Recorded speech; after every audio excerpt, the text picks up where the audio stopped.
Okay, scholars, if you are watching this video, then you are doing the making words number 3. So in your folder, you will have a paper that looks like this.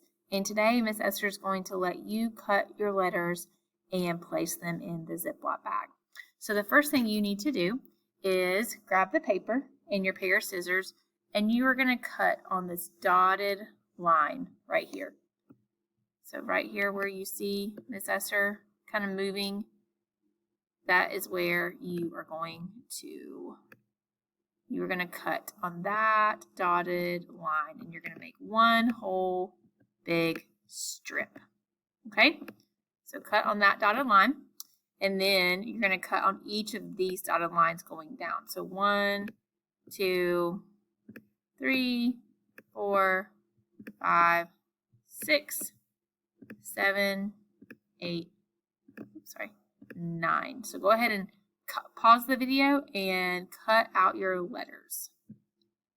The next thing you're going to do is you're going to start making words. Now remember, this first column, we said that we could make it where it says 2 and 3 letter words.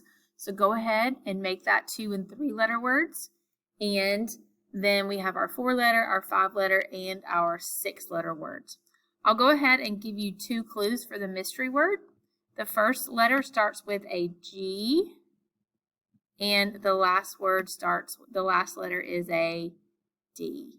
Say the first one is a G, and the last one is a D. Now, I want you to go ahead and find as many words as you want to, and then if you don't finish today, make sure you place your letters back into the Ziploc bag so that you can start here tomorrow.